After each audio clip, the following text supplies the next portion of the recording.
성령 강림절 후 19번째 주일, 우리가 하나님께 마음과 정성을 다하여 예배하겠습니다.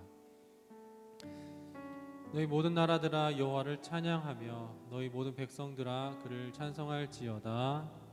아멘. 하나님 아버지, 오늘도 우리를 이 거룩한 예배 가운데 초대해 주시고 하나님께서 주시는 그 모든 사랑과 은혜를 누릴 수 있는 이 자리 또한 허락하여 주심에 감사합니다. 영상으로 그리고 예배당 예배로 이렇게 예배하는 모든 청소년들 가운데, 선생님들 가운데 예배하는 마음 허락하여 주시옵소서. 예수님의 이름으로 기도드립니다. 아멘. 우리 함께 사도신경하심으로 우리의 마음과 우리의 신앙을 하나님 앞에 고백하겠습니다. 나는 전능하신 아버지 하나님, 전지의 창조주를 믿습니다. 나는 그의 유일하신 그는 성령으로 잉태되어 동정녀 마리아에게서 나시고 본디오 빌라도에게 고난을 받아 십자가에 못 박혀 죽으시고 장사된 지 사흘 만에 죽은 자 가운데서 다시 살아나셨으며 하늘에 오르시어 전능하신 아버지 하나님 우편에 앉아 계시다가 거기로부터 살아있는 자와 죽은 자를 심판하러 오십니다. 나는 성령을 믿으며 거룩한 공교회와 성도의 교제와 죄를 용서받는 것과 몸의 부활과 영생을 믿습니다. 아멘.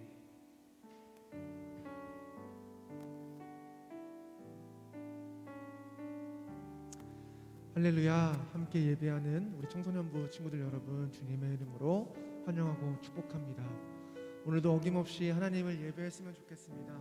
오늘 함께 예배하실 때 여러분들 마음 가운데, 또한 우리 온라인으로 함께 예배하고 있는 우리 친구들 마음 가운데 이런 마음이 있었으면 좋겠습니다. 하나님께서는 태초부터 지금까지 날량한 계획을 갖고 계십니다. 그 계획을 가지고 계속해서 이 온 우주를 다스리고 계신데, 그 하나님의 섭리와 하나님의 그 사랑을 내 삶 가운데 내가 드러내길 소망합니다. 그 소망이 여러분 마음 가운데 예수 그리스도였으면 좋겠습니다. 우리 삶 가운데 그 예수 그리스도를 계속해서 전하면서 사는 삶이 우리 모두 마음 가운데 있었으면 좋겠고요. 오늘 그 마음을 놓고 한번 기도하면서 같이 예배했으면 좋겠습니다. 이 시간 함께 예수 그리스도의 사랑을 찬양하며 나아갑시다.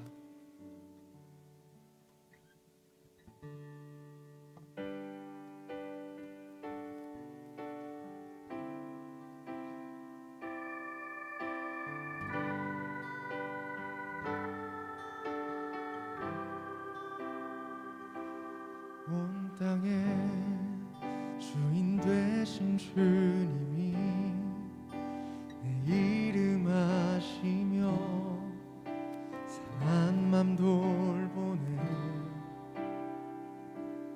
어둠을 밝히시는 새벽별 방황하는 내 맘 주의 빛 주시네.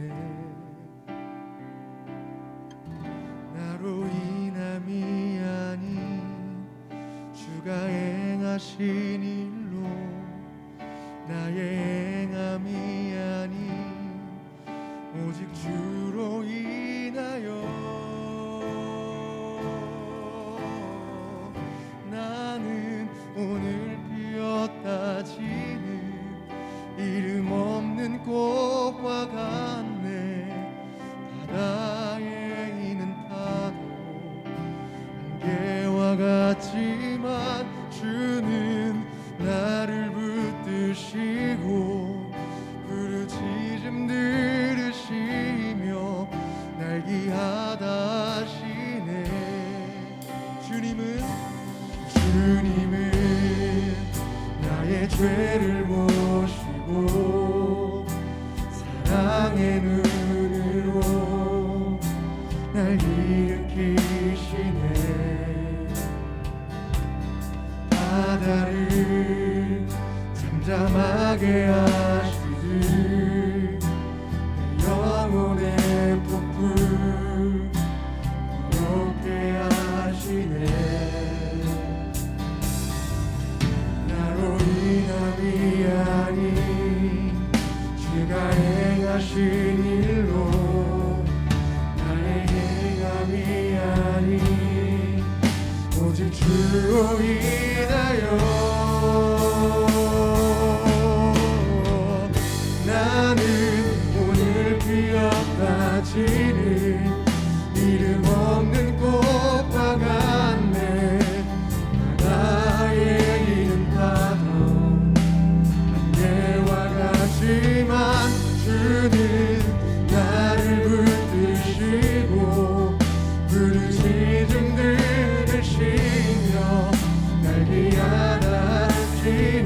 나는 오늘 피었다 지는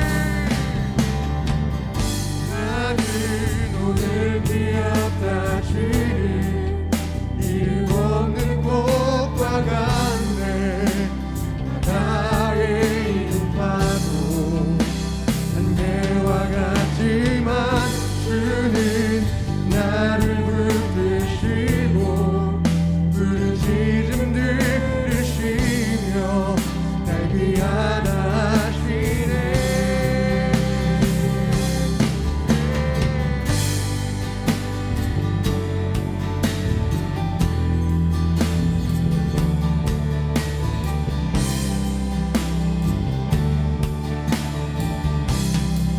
다시 한번 고백합시다. 나는 오늘 피었다 지는 오늘 피었다 지는 이름 없는 꽃과 같네 바다에 있는 파도 안개와 같지만 주는 나를 붙드시고 부르짖음 들으시며 날 위하시네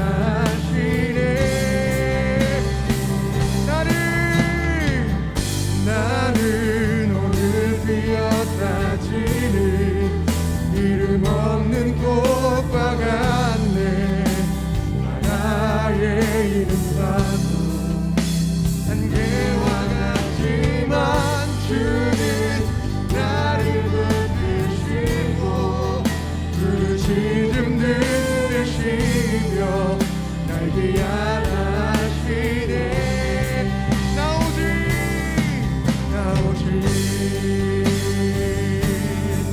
주의 것 나오시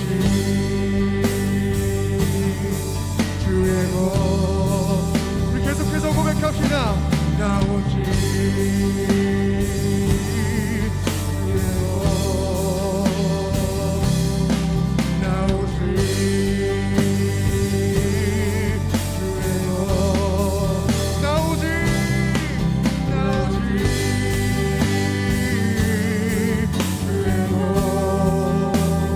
나오시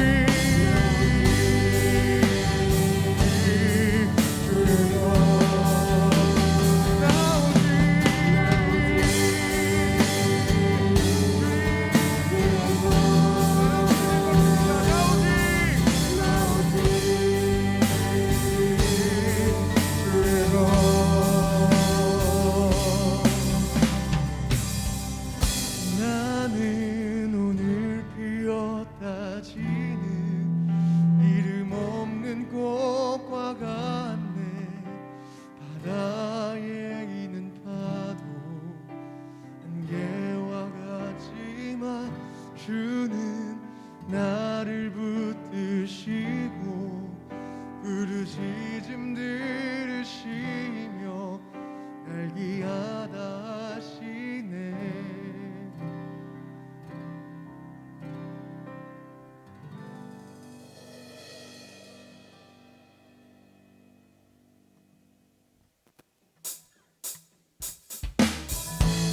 오늘 이 자리에 계신 여러분들 함께 일어나서 하나님을 찬양했으면 좋겠습니다. 함께 고백합시다. 예수 열방 소망 예수 우리의 위로자 아멘 주는 온 땅에 영원한 소망 예수 어둠 속의 빛 예수 변함없는 지혜 주는 온 땅에 빛이 되시네 아멘 우리 위해 죽으시고 다시 사신 생명의 주 주님만이 소망이요 변함없는 반석이라 주님만이 온 세상을 비추시네 예수님의 부활을 찬양합니다. 죽음에도 부활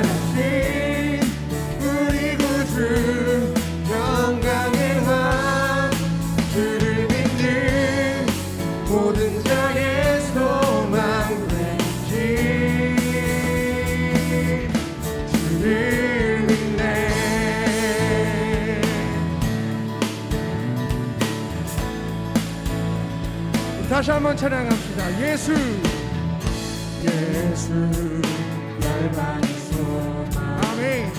예수 우리의 위로자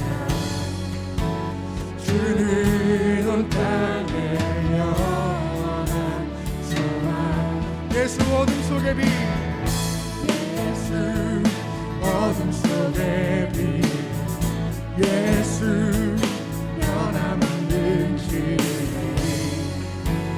주는 온 땅에 빛이 되시네 우리를 위해 죽으시고 다시 사신 생명 우리 위해 죽으시고 다시 사신 생명의 주 믿음으로 고백합시다. 주님만이 소망이요 변함없는 반석이라 주님만이 온 세상을 비추시네 또 죽음에서 부활하신 우리 구주 평강의 왕 주를 믿는 모든 자의 소망 되신 주를 믿네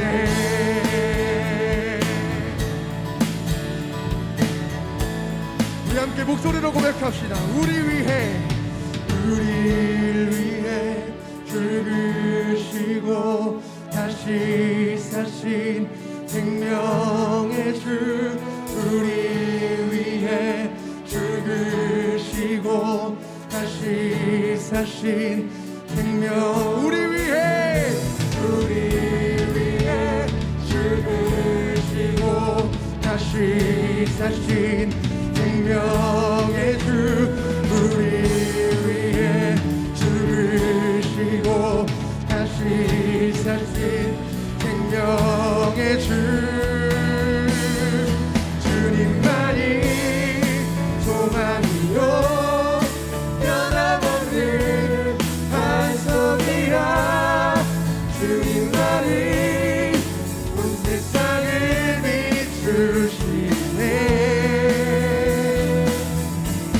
또 죽음에서 부활하신 우리 구주 평강의 왕 주를 믿는 모든 자의 소망 되시 우리 다시 한번 찬양합시다. 주님만이 소망이요 변함없는 반석이라 주님만이 온 세상을 비추시네 또 죽음에서 부활하신 우리 구주 평강의 왕 주를 믿는 모든 자의 소망 되신 주를 믿네 주를 믿네. 주를 믿네 주를 믿네. 주를 믿네 주를 믿네 주를 믿네 할렐루야. 주님을 찬양합니다. 예수 그리스도의 십자가 사랑을 찬양합니다. 아멘.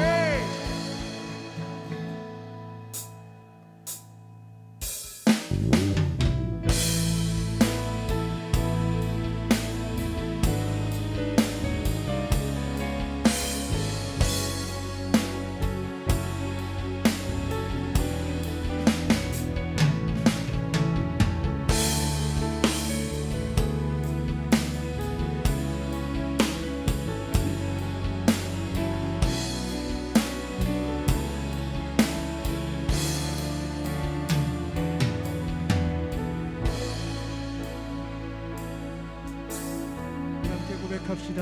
예수 우리들의 예수 우리들의 밝은 빛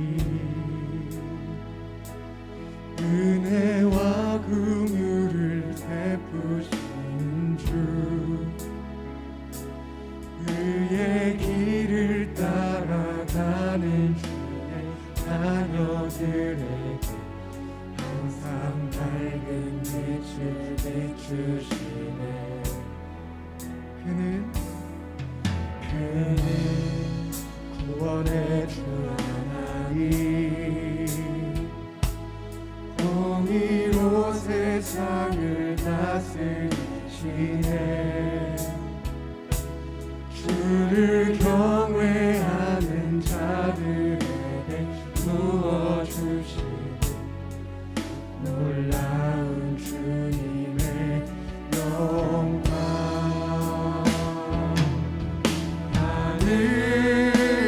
하늘에서 찬란하게 빛나는 주의 영광 이 땅에 오셨네 어둠을 밝히고 새 생명 주시네 영원히 빛나는 나의 예수님 높이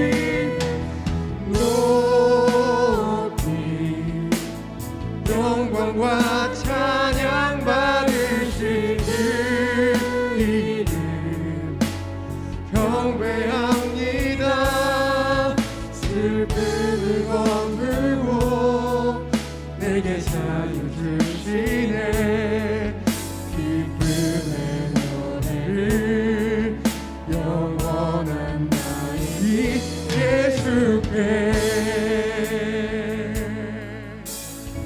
다시 한번 찬양합시다. 예수 우리들의 예수 우리들의 밝은 빛 은혜와 긍휼을 베푸시는 주 예수님의 길을 따라갑니다. 길을 따라가는 주의 자녀들에게 항상 밝은 빛을 비추시네 그는 구원의 주 하나님 그는 구원의 주 하나님 공의로 세상을 다스리시네 주를 경외하는 자들에게 부어주신 놀라운 주님의 영광 하늘에서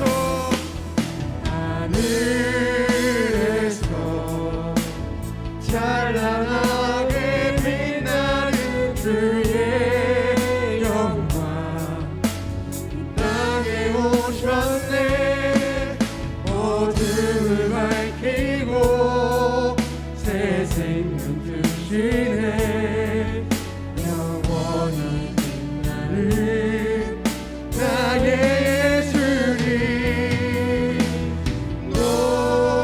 높이 영광과 찬양 받으실 그 이름 경배합니다 슬픔을 거두고 내게 자유 주시네 기쁨의 노래를 영원한 나의 빛 예수께 아멘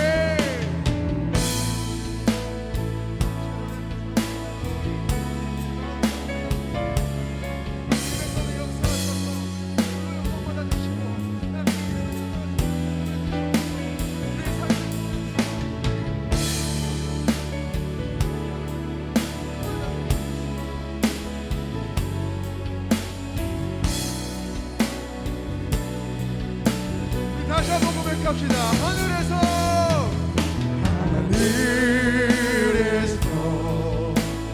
찬란하게 빛나는 주의 영광 땅에 오셨네 어둠을 밝히고 새 생명 주시네 영원히 빛나는 나의 예수님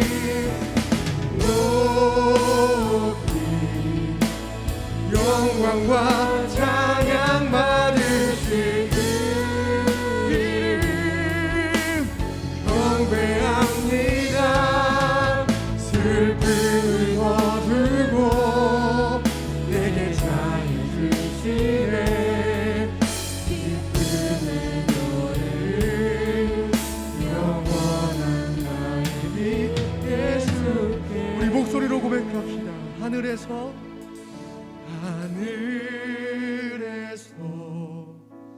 찬란하게 빛나는 주의 영광 이 땅에 오셨네. 어둠을 밝히고 새 생명 주시네. 영원히 빛나는 나의 예수님 높이 영광과 찬양 받으실 그 이름 경배합니다. 슬픔을 거두고 내게 자유 주시네. 기쁨의 노래를 영원한 이 예수께. 우리가 함께 기도했으면 좋겠습니다.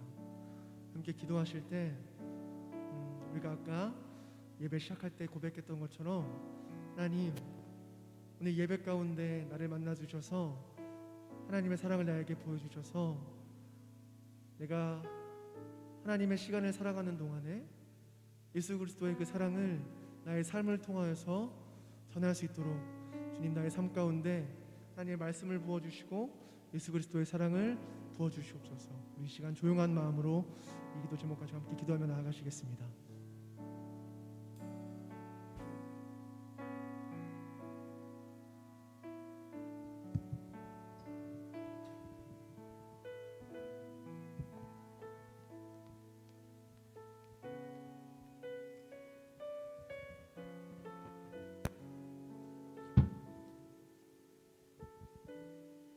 다 같이 기도드리겠습니다.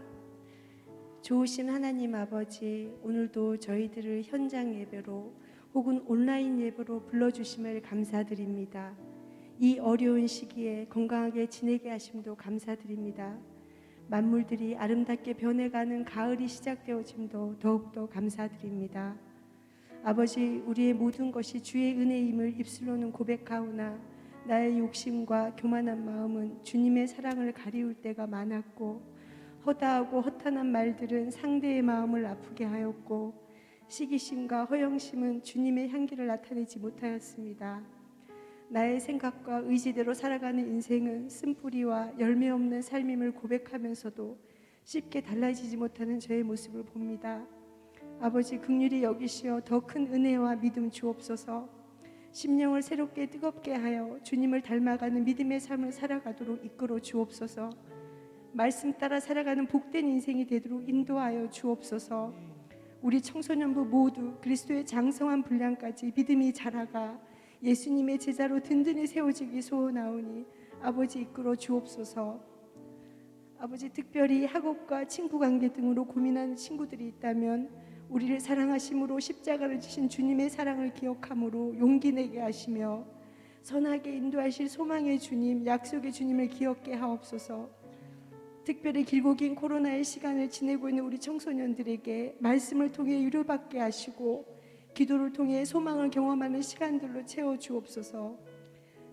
특별히 전도자님과 각반 교사들 심령 가운데 감사함과 기쁜 마음으로 넉넉히 감당할 수 있도록 영육간의 강건함과 성령 충만케 하시옵소서. 주님의 말씀만이 저희들을 새롭게 하며 능력 있게 바꿀 수 있음을 고백하오니 아버지, 이 시간 말씀으로 채워주옵소서. 아버지, 문제와 없는 것에 집중하는 저희가 아닌 새롭게 인도하실 소망의 주님, 문제 너머의 모든 것을 협력하여 선하게 인도하시는 주님을 찬양하오며 이 모든 말씀 살아계신 예수 그리스도 이름으로 기도드렸습니다. 아멘.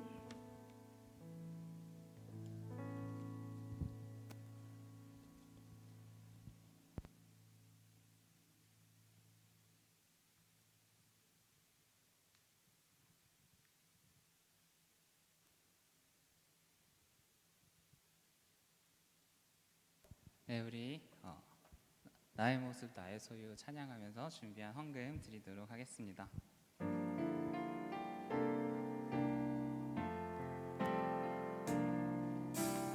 나의 모습 나의 소유 주님 앞에 모두 드립니다. 모든 아픔 모든 기쁨 내 모든 눈물 받아주소서.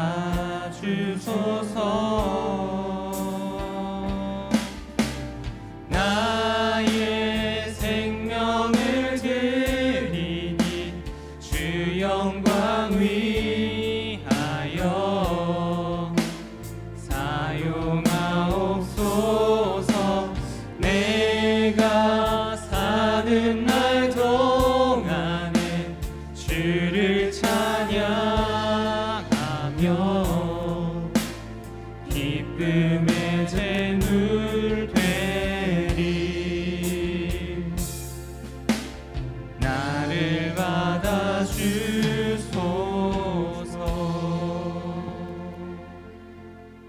잠시만 기도하겠습니다. 사랑해 주님, 오늘도 우리에게 예배의 시간을 허락하시고 이 시간 예배의 자리로 나오게 하시니 감사를 드립니다.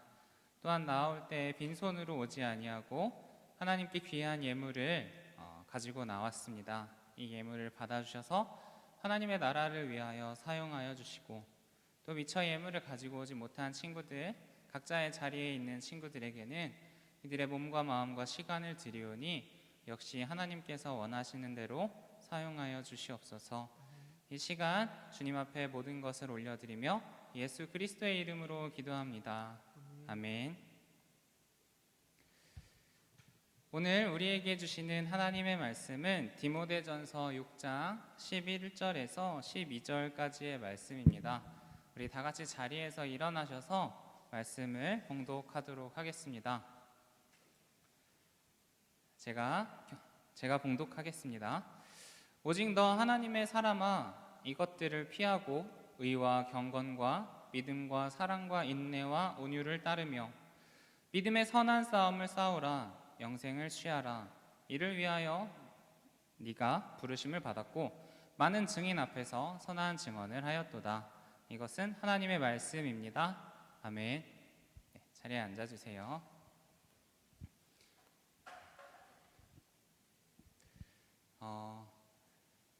제 주변에 가까운 저와 친한 사람들은 다 아는 사실인데요.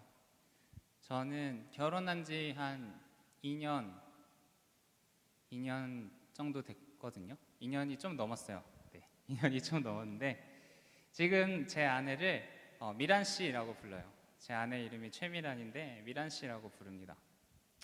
결혼을 하고 나면 부부간의 호칭을 이제 여보, 뭐 자기, 뭐 이렇게 부르는 경우가 많고 또 아이를 낳게 되면 그 누구 엄마, 누구 아빠, 저 같은 경우는 둥둥이 엄마, 둥둥이 아빠 이렇게 되는 경우가 많은데 저는 제 아내를 하나의 인격체로 존중한다는 의미에서 이름을 부르고 싶었어요.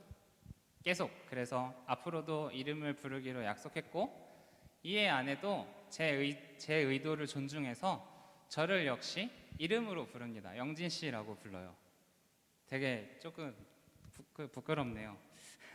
그런데 어쨌든 제 아내가 제가 이제 슬럼프에 빠지고 우울해질 때마다 제가 이렇게 풀이 죽어서 있으면은 저에게 다시 용기를 주기 위해서 저한테 해주는 게 있는데 뭐냐면 저한테 카톡을 보내주는 거예요. 어떤 이미지를 저한테 보내줍니다. 저한테 이미지를 보내주는데 그 내용이 바로 이거예요. 잠시만요. 나와라. 네. 잘 안 보이는데 뭐라고 써있냐면은 김영진 하나님의 사람아 영원히 그리스도 예수 안에서 진리로 자유하라. 이게 연애하던 시절부터 저한테 보내주던 이미지입니다. 근데 제가 막 우울해져 있을 때 막 이렇게 일이 잘 안 되고 뭔가 잘 안 돼서 이렇게 깔아앉아 있을 때 제가 이 메시지를 딱 받으면은 어떨까요? 힘이 막 솟아서 슬럼프가 극복되고 우울한 마음이 기쁨으로 가득 찰까요? 그렇지는 않아요. 이 메시지를 받고 진짜 제 문제가 다 해결되고 마음이 기뻐지면 좋을 텐데 그렇지는 않아요. 하지만 이 메시지를 받게 되면은 내가 누구인지 다시 한번 생각해 보게 되고요. 내가 어떻게 살아가야 하는지도 다시 한번 생각해 보게 되고 또 내가 얼마나 사랑받으면서 살고 있는지 다시 한번 생각해 보게 됩니다. 그렇게 생각하다 보면 다시 마음을 다잡고 평안해지게 되는 내 자신을 발견하게 돼요. 여러분들은 어떤지 모르겠어요. 예를 들어서 저기 오랜만에 온 영은이가 앉아 있는데 서영은 하나님의 사람아 라고 하면은 되게 기분이 좋거나 하지 않고 뻘쭘하고 당황스러울 거예요. 네, 고개를 끄덕거리는데 네, 그렇대요. 그런데 오늘 본문의 디모데전서는요, 바울이 디모데에게 보낸 편지예요. 바울이 디모데에게 보낸 편지인데 이 한 통의 편지에서 디모데에게 이제 바울의 마음과 사랑과 가르침을 이렇게 담아서 보냈어요. 그래서 이 디모데전서의 말씀을 처음부터 끝까지 쭉 읽어보다 보면은 되게 바울이 디모데를 참 사랑하는구나 라는 거를 알 수가 있어요. 그리고 또 바울은 저와는 달리 결혼을 하지 않았거든요. 그래서 자식이 없었어요. 그래서 이 디모데를 아들처럼 생각했어요. 내가 비록 결혼은 하지 않았지만 이 디모데라는 사람을 만난 게 정말 하나님께서 나에게 아들 대신 주신 것이다 라고 생각하면서 아들이라고 불렀어요. 디모데를 항상 아들이라고 불렀는데, 그러면서도 바울은 디모데를 존중하는 의미에서 또 디모데라는 이름도 같이 불러주었습니다. 그래서 다음 말씀을 보면 바울이 디모데를 얼마나 사랑했고 또 존중했는지를 알 수가 있어요. 1절 말씀에 1장 1절인데요. 그리스도 예수의 명령을 따라 그리스도 예수의 사도된 바울은 믿음 안에서 참 아들 된 디모데에게 편지하노니. 또 아들 디모데야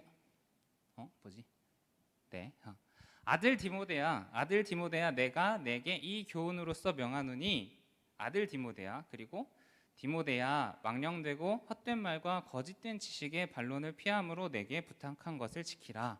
이렇게 참 아들 된 디모데야, 아들 디모데야, 디모데야 이렇게 굉장히 다정하게 불러주고 있는 디모데의 모습을 발견할 수가 있습니다. 그런데 오늘 우리가 읽은 본문에서는 아들이라고 부르지 않고요, 오직 너 하나님의 사람아 라고 디모데를 부릅니다.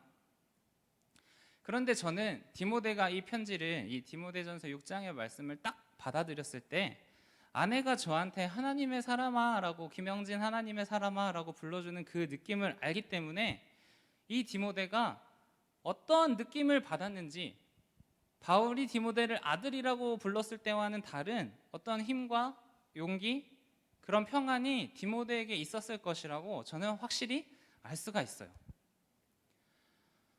구약 성경에서, 신약 말고 구약 성경에서 하나님의 사람이라는 표현은요, 이스라엘의 위대한 지도자들에게만 사용된 명예로운 칭호였습니다. 어떤 사람이 하나님의 사람이라고 불렀냐면요, 이스라엘을 이집트에 400년 동안 노예 생활에서 이끌어낸 모세, 그리고 블레셋의 침입을 막고 이스라엘을 위한 기도를 내가 한순간도 쉬지 않았다라고 말했던 사무엘, 그리고 하나님의 마음에 합한 자라고 불렸던 다윗 왕, 그리고 혼자서 바알과 아세라 사제 850명에 맞섰던 엘리야, 또 그 엘리야의 제자 엘리사, 이런 사람들이, 위대한 신앙의 흔적을 남긴 이런 사람들만 하나님의 사람이라는 칭호를 받을 수가 있었어요. 그런데 바울은 오늘 디모데를 하나님의 사람아 라고 부릅니다.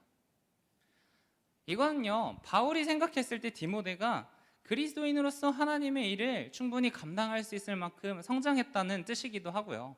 또 디모데가 앞으로 살아갈 때 저 믿음의 선배들, 위대한 믿음의 선배들, 모세나 사무엘, 엘리야, 엘리사, 다윗 왕과 같이 위대한 하나님의 사람으로 살아가기를 바라는 마음, 기대하는 마음이 담겨 있기도 합니다.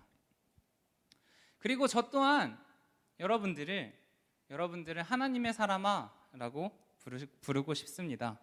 그리고 바울이 디모데한테 품었던 그 마음처럼 여러분들의 신앙이 성장하고 하나님의 사람답게 살아가기를 바랍니다. 그래서 오늘 말씀에서 바울이 디모데에게 전하는 이 6장 11절 12절의 가르침을 통해서 하나님의 사람이 어떻게 살아가야 하는지를 살펴보면서 하나님의 사람으로 저와 여러분이 함께 성장하는 은혜가 있기를 소망합니다. 먼저 바울이 디모데에게 주는 첫 번째 가르침은 이것들을 피하라 라는 겁니다. 11절 말씀인데요.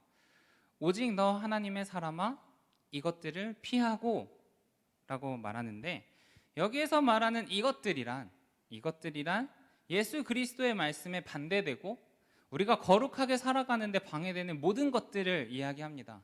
이 11절 말씀 직전의 10절에서는 특별히 돈을 사랑하는 것이 1만 가지 악의 뿌리가 된다고 얘기하면서 돈을 경계하지만 돈뿐만이 아니라 우리가 신앙생활을 하는 데 있어서 방해되고 하나님과 멀어지게 만드는 모든 것들을 피하라라는 거예요. 그런데 여기에서 이 피하다라고 번역된 이 단어가 누가 이렇게 돌을 던졌을 때 슉 피하는 그런 게 아니에요.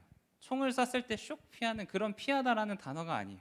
뭐냐면은 이 피하다라는 단어는 도망치다, 달아나다 라는 뜻이에요. 원어에 따르면.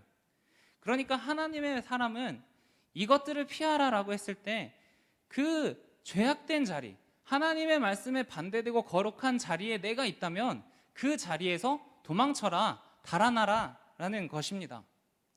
아주 쉬운 예를 들어서 창세기에 보면은 요셉이라는 사람이 나와요. 요셉이라는 사람이 이제 야곱의 아들인데 이제 형들한테 이렇게 밉보였다가 팔려가지고 이제 이집트 땅에 노예로 팔려가게 되죠. 그런데 거기에서 보디발이라는 장군의 집에 들어갔는데, 노예로 들어갔는데 거기에서 일을 아주 잘해가지고 그 집의 모든 집안의 그 재물들을 관리하는 위치까지 올라요. 근데 이 요셉이 젊고 잘생겼으니까 보디발의 아내가 요셉을 막 유혹을 해요. 근데 그 유혹의 자리에서 요셉은 도망쳐 나옵니다. 거기에서 그만하세요 뭐 이런 이야기도 했겠지만 끝까지 거기에서 버티지 않았고요. 그 자리를 그냥 도망쳐 나왔어요. 반대로 다윗 왕은요, 왕궁 옥상에 있다가 이미 남편이 있는 여자 밧세바가 목욕하는 모습을 지켜봅니다. 그런데 이 목욕하는 모습을 끝까지 지켜보고 음란이 차오르는 그 마음을 이기지 못해서 결국엔 죄를 짓게 돼요. 만약에 다윗이 그 자리를 보고 어이쿠 하면서 이거 하나님이 기뻐하지 않는 거야 하면서 그 자리를 피했다면 다윗은 아마 죄를 범하지 않았을 것입니다. 이것은 우리 생활 속에서도 마찬가지예요. 여러분들이 친구들과 함께 있다가 누군가가 나를 화나게 하는 일이 생겼을 때 나도 같이 화를 내서 그 친구와 맞서 싸우는 것보다 그 자리를 피해서 화를 시키는 것이 훨씬 더 지혜로운 일입니다. 또 여러분들이 거짓말하고 누군가를 뒷담화하고 수군수군대는 그 무리들 사이에 함께 있는 것보다 차라리 외롭고 혼자 있는 게 낫다는 것을 하나님께서는 그렇게 생각하신다는 것을 여러분 아셔야 합니다. 그런데 중요한 거는요, 이렇게 죄악된 자리, 죄악의 현장을 피하는 거는요 소극적인 방법이에요. 우리가 계속해서 피하기만 하다가 결국엔 막다른 자리에 도달하게 됐을 때 결국 내가 죄악을 피하지 못하게 될 수도 있잖아요. 그렇기 때문에 바울은 이 죄악의 현장, 이것들을 피하라라는 말에 이어서 두 번째 가르침으로 적극적인 방법을 우리에게 알려줍니다. 두 번째 가르침은 뭐냐면요, 따라가라라는 거예요. 따라가라. 뭘 따라가냐? 그것은 11절 이후에 나옵니다. 오직 너 하나님의 사람아 이것들을 피하고 의와 경건과 믿음과 사랑과 인내와 온유를 따르며. 되게 길죠? 제가 신대원에서 공부할 때는 앞자리 따서 였는데 의와 경건, 믿음, 사랑, 인내, 온유 이렇게 6가지 나오는데 이것들이 다 무언가 의미가 있겠죠. 하지만 쉽게 말하면은 선한 것을 추구하라는 거예요.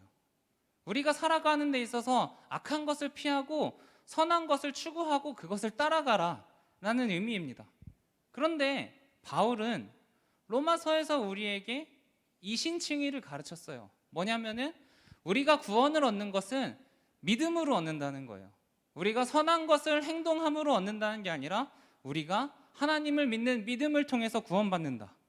그렇기 때문에 바울이 이러한 선한 것을 추구하라는 가르침을 하는 것은 한 입으로 두말하는 것이 아니냐 라고 생각할 수가 있지만, 그러나 이게 잘못된 것이 아니에요. 여러분, 우리는 선함을 통해서 구원받는 것은 분명히 아닙니다. 그러나 우리가 하나님의 사람으로 살아가기 위해서는 선한 것을 추구해야 돼요. 그렇기 때문에 바울은 이런 의와 경건과 믿음과 사랑과 인내와 온유와 같은 선한 가치관을 따르라 라고 말하고 있는 것입니다. 그리고 우리가 선한 가치관을 따르기 위해서 첫 번째 말했던 악한 것을 피해라, 죄를 피해라 라는 게 연결되는 거예요. 예를 들어서 제가 중고등학교 때 누군가를 왕따를 시켰다고 가정해 봅시다. 왕따 시키지 않았어요. 그냥 가정하는 거예요. 그래서 저와 가까운 누군가의 학창시절이라고 하니까 되게 올드한 느낌이 드는데, 누군가의 그 중학생 시절을 엉망으로 만들었어요. 학교에서 하은이가 제일 착하니까 제가 하은이를 찍어가지고 매일매일 괴롭혔어요. 매일매일 괴롭히고 날마다 돈을 뺏고, 또 옷을 예쁜 거 입고 오면 옷을 뺏기도 하고, 그러다가 없다고 하면은 막 때려가지고 친구들 앞에서 공개적으로 웃음거리로 만들기도 하고, 그런 행동을 했어요. 그러다가 시간이 흘러서 학교를 다 졸업하고 대학교도 다니다가 교회를 나왔는데, 거기에서 하나님을 만나서 회개하게 됐어요. 그래서 내가 학창 시절에 했던, 중학생 고등학교 시절에 했던 행동들이 잘못된 거라는 걸 깨닫게 됐어요. 그리고 하나님 앞에 용서받았지만 그 친구에게 가서도 용서받고 싶어서 그 친구의 집에 굳이 찾아가서 문을 두드리고, 친구야, 내가 그 시절에 너에게 너무너무 잘못했어, 미안해 라고 했을 때 과연 그 친구가 나를 용서할까요? 그 친구의 입장에서 내가 정말 잘못을 후회하고 뉘우치고 있는지, 아니면은 뭔가 좀 좋은 곳에 대비를 하려고 하거나 취직을 하려고 할 때 자기를 괴롭혔던 것이 올무가 되고 이렇게 후폭풍이 생길까 봐 두려워가지고 가짜로 사과하러 왔는지 그 친구가 어떻게 알 수 있을까요? 오히려 그 사람은, 하은이는 내가 회개했으니까 용서했다고 하는 그 하나님이 미워지지 않을까요? 이렇게 우리는 우리가 지은 죄악이 나중에 우리가 선함을 추구하는 데 있어서 큰 방해가 될 수 있다는 것을 항상 인식해야 돼요. 그렇기 때문에 바울은 첫 번째 가르침과 두 번째 가르침이 함께 갈 때에, 다시 말해서 악을 피하고 선을 추구할 때에 하나님의 사람답게 살아갈 수 있다라고 말하고 있는 것입니다. 그리고 세 번째로 바울이 디모데에게 전한 가르침, 그것은 붙잡아라 라는 것입니다. 붙잡아라. 12절 말씀의 초반부는 이렇게 시작해요. 믿음의 선한 싸움을 싸우라, 영생을 취하라. 여기에서 제가 계속 하나님의 사람이라고 이야기하는데, 하나님의 사람은 어떤 사람입니까? 하나님의 사람은 하나님의 존재를 믿는 사람이에요. 하나님께서 계신지 안 계신지 모르는 사람은 하나님의 사람이라고 할 수가 없어요. 그래서 하나님의 사람은 하나님이 계신다는 것을 믿고, 또 예수님께서 십자가를 지신 그 사건이, 그거를 믿음을 통해서 우리가 죄를 용서받고 하나님께 구원을 받는다. 그리고 이것을 내 입으로 고백할 수 있는 사람이에요. 그렇기 때문에 우리가 예배 시작할 때 매주 사도신경으로 우리의 신앙을 고백하는 거예요. 그 사도신경의 내용을 보면 하나님을 믿고 십자가 사건을 믿고 부활을 믿는다는 믿음의 가장 핵심적인 고백들이 다 들어있어요. 그렇기 때문에 하나님의 사람은, 이런 사람들을 하나님의 사람이라고 하는데, 이를 이제 로마서 10장 10절이 증명합니다. 사람이 마음으로 믿어서 의에 이르고 입으로 시인하여서 구원에 이른다. 그러니까 여러분들은 구원 받았습니까? 라고 이야기했을 때 내가 입으로 그걸 시인할 수 있는가 없는가도 되게 중요한 거예요. 그런데 여러분, 여기에서 오늘 말씀에서 디모데는 이미 구원받은 사람이었어요. 이미 하나님의 사람이었다고요. 이 12절의 하반부에 보면은요, 아까 맨 처음에 보면은 12절 하반부에 보면은 디모데는 많은 사람들 앞에서 선한 증언을 했다. 그러니까 저처럼 이렇게 많은 사람들 앞에서 내가 하나님을 믿는 사람입니다라고 이미 선한 증언을 했다. 하나님에 대해서 증언을 했다라고 말하고 있습니다. 그런데 이렇게 이미 영생을 얻은 디모데에게 왜 다시 한번 영생을 취하라 라고 말하고 있을까요? 이 취하라라는 단어는 실제로 그 원어, 이 성경에 쓰여진 원어 헬라어에 따르면 꽉 움켜쥐다 라는 뜻입니다. 꽉 움켜쥐다. 이 단어가 오늘 말씀 말고 또 어디에서 쓰였냐면요, 마태복음 14장에서 쓰였는데, 거기서 무슨 일이 있었냐면 예수님께서 풍랑이 치는 바다를 무리를 건너 오실 때 베드로가 그 모습을 보고 예수님 정말 당신이거든 나도 무리를 걸어가게 하시옵소서라고 이야기해요. 그래서 예수님이 오라 라고 하니까 예수님이 진짜로 배 밖으로 물에 이렇게 가요. 가다가 큰 파도가 있는 것을 보고 겁에 질려서 물에 빠졌을 때 주여 살려주시옵소서라고 했을 때 예수님께서 다가가셔서 베드로의 손을 꽉 움켜줘서 건져주실 때 사용된 그 단어가 바로 이 오늘 사용된 취하다라는 단어예요. 그러니까 이 거친 파도 속에서 예수님이 베드로를 얼마나 꽉 움켜주셨는지 한번 상상해 보세요. 이걸 오늘 말씀에 적용해 보세요. 그리고 디모데에게 영생을 취하라고 말한 바울의 말은 네가 믿음으로 얻은 이 구원을, 영생을 놓치거나 아무에게도 빼앗기지 않도록 꽉 붙잡고 있으라 라는 뜻입니다. 디모데는 일찍이 구원을 얻었어요. 그런데 바울은 그 디모데가 구원을 평생 동안 움켜쥐고 있기를 바랬습니다. 저 또한 마찬가지예요. 여러분들은 순간의 은혜로 하나님의 그 순간의 임재하심을 통해서 마음에 감동이 있어서 하나님을 나의 구주로 고백하고 구원을 얻을 수가 있습니다. 그런데 우리의 인생이 얼마나 고달픕니까? 우리가 앞으로 살아갈 날들이 얼마나 많습니까? 이 마라톤과 같은 인생 속에서 우리가 언제 넘어져서 애써 얻은 구원을 놓치게 될지 모르잖아요.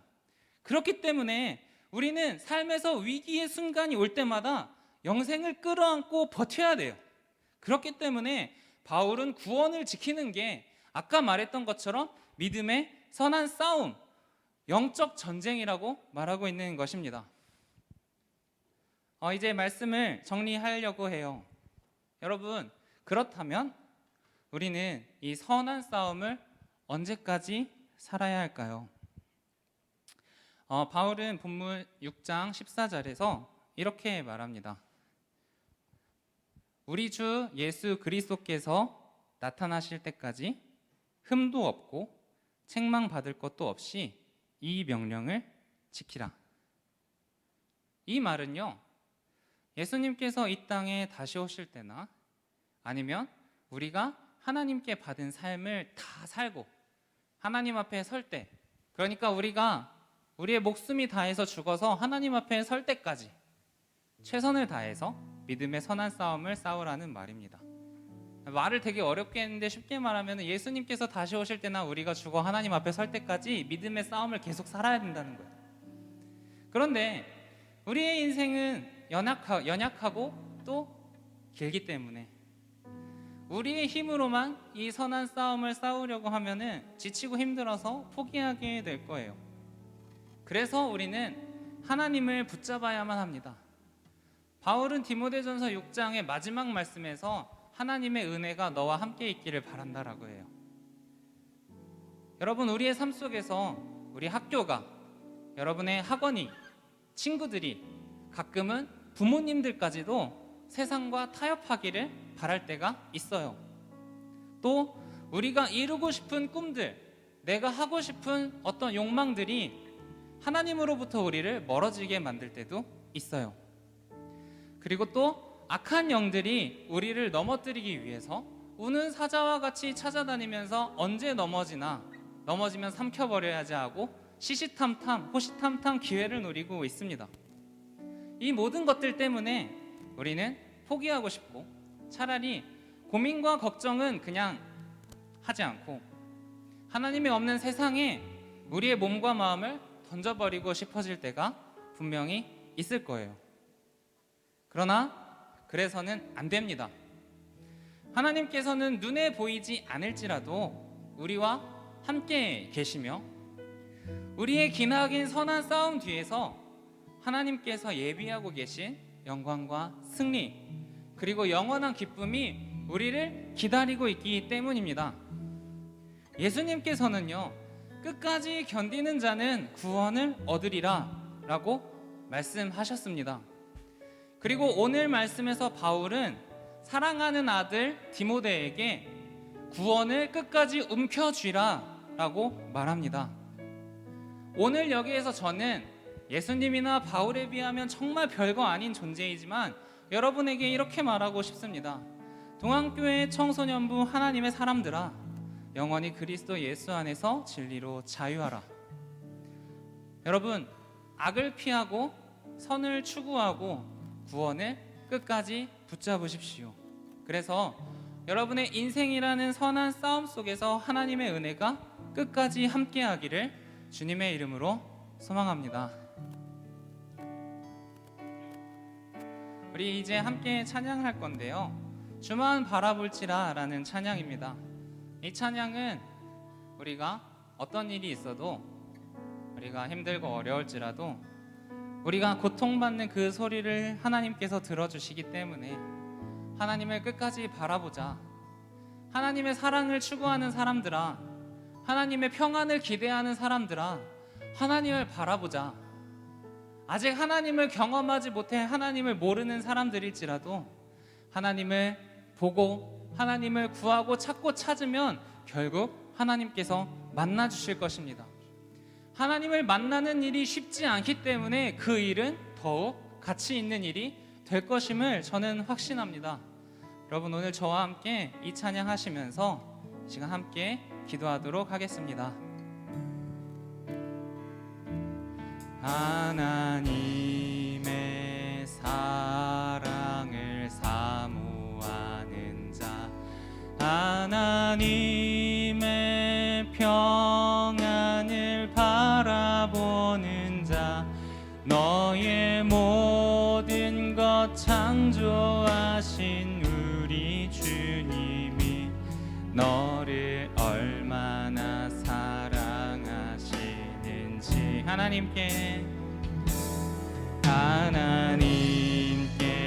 찬양과 경배하는 자, 하나님의 선하심을 닮아가는 자, 너의 모든 것 창조하신 우리 주님이 너를 자녀 삼으셨네. 하나님 사랑의 눈으로 너를 어느 때나 바라보시고, 하나님 인자한 귀로서 언제나 너에게 기울이시니 어둠에 밝은 빛을 비춰주시고 너의 작은 신음에도 응답하시니 너는 어느 곳에 있든지 주를 향하고 주만 바라볼지어다.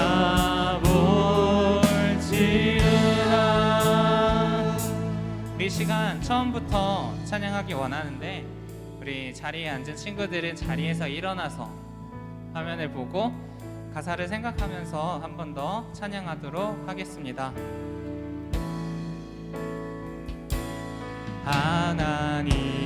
하나님의 사랑을 사모하는 자, 하나님의 평안을 바라보는 자, 너의 모든 것 창조하신 우리 주님이 너를 얼마나 사랑하시는지 하나님께 찬양과 경배하는 자, 하나님의 선하심을 닮아가는 자, 너의 모든 것 창조하신 우리 주님이 너를 자녀 삼으셨네. 하나님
시간 함께 기도하기 원합니다.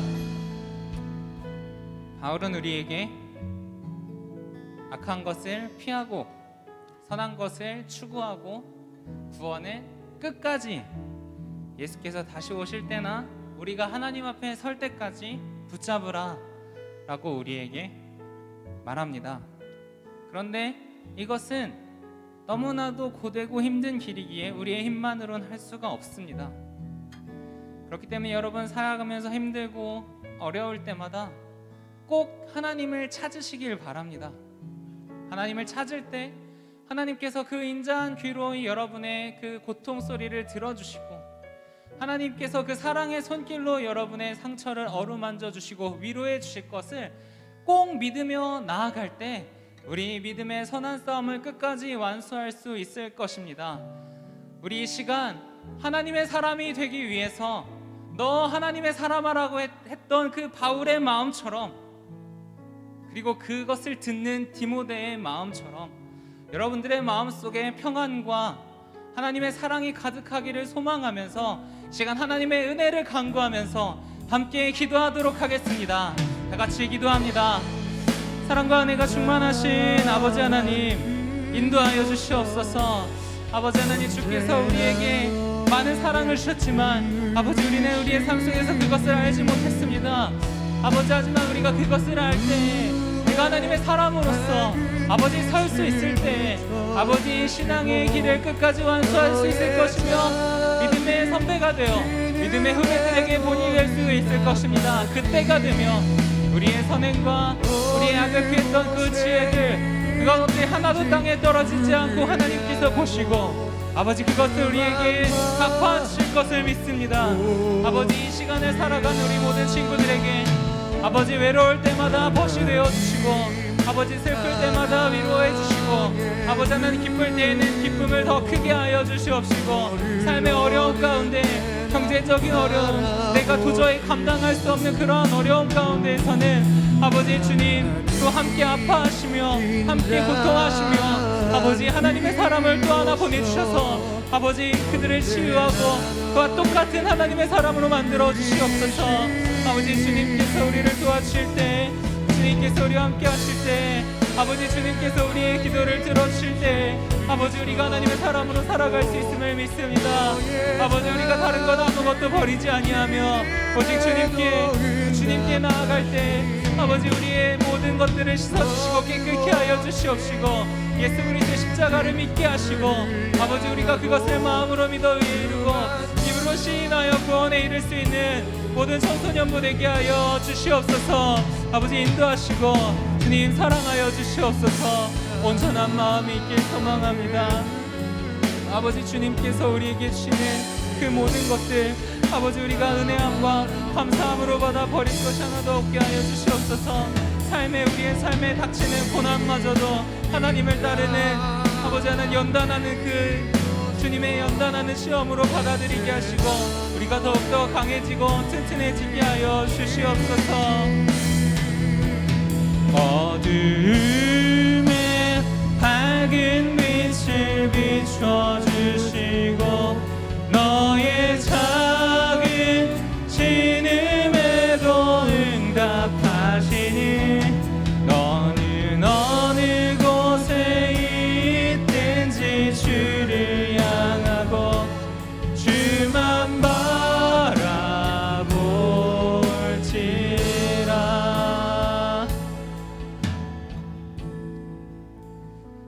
사랑의 주님, 오늘도 예배 자리에 나온 모든 친구들, 각자의 자리에서 예배하는 모든 우리 청소년부 친구들을 기억하여 주시옵시고 삶의 자리에서 지지 않고 이길 수 있도록 이끌어 주시옵소서.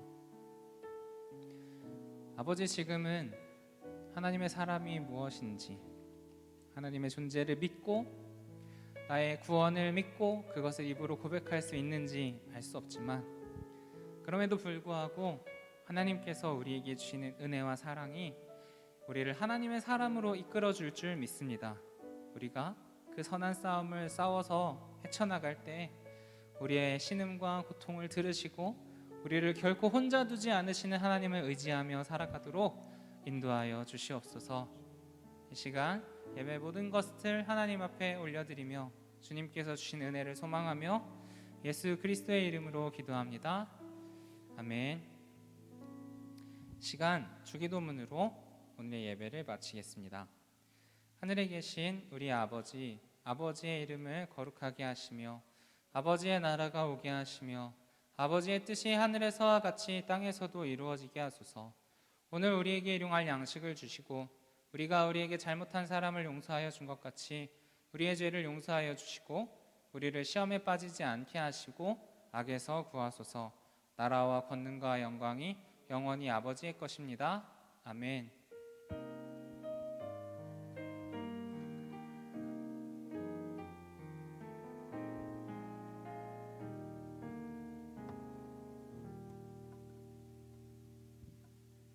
네, 광고 드리도록 하겠습니다. 자리에 앉아주시고요. 먼저 10월 31일에 2021년도 하반기 세례입교 예식이 있습니다. 대상은 만 15세부터인데요.